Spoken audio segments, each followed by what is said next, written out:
For today's video guys ay nagluto po ako dito ng adobong manok. So kanto lang yung ating adobong manok mga kasarap. So ilang araw po akong walang upload ng sa aking video.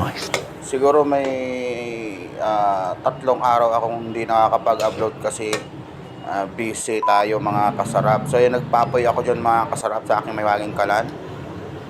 At may baga na siya mga kasarap. Nilagay ko na yung aking kawali. So nilagyan natin ng mantika yan mga kasarap. Kaya yun guys, ilang days tayong walang upload na video. So nakasanayan na natin parang libangan na mag-upload tayo na mag-upload ng video, no? Kasi nasanay na ako, parang libangan ko na lang ito mga kasarap. Ganun na lang yung aking iniisip. Yan, naggisa na ako dyan, walang bawang mga kasarap. So hindi na ako bumili ng bawang, bibili pa, ayun lang ang meron.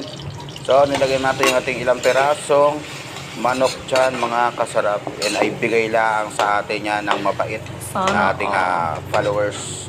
Salamat sa iyo, shout out dyan sa iyo, maraming salamat sa iyong binigay na manok dyan. Simple lang itong ating lulutuin na to, ano? So adobohan lang natin yan para tayo ay may ulam ngayong tanghalian mga kasarap, yung ating adobong manok. Sabi ko nga ay tinulahin na lang, tinola. So pupunta pa ng palengke, tinatamad naman. Kung bibili ng papaya, ay, sabi ko ito na lang, gantonin ko na lang.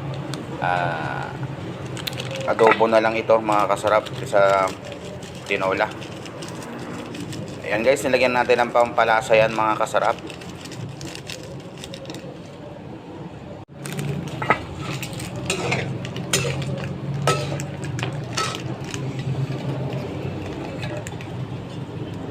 Natagalan nga po pala ako sa aking pagpapalambot mga kasarap dahil napakakunat. So dinagdagan ko yan ng tubig ulit dahil makunat pa yung laman niya mga kasarap. Ito po ay bihag lamang po itong manok na to. Binigay lang po ako ng aking katropa. Thank you so much sa iyo. Maraming salamat sa iyo. And thank you so much po sa inyong panonood ng aking vlog mga kasarap. God bless you all. Advance Merry Christmas po sa inyong lahat. Nice.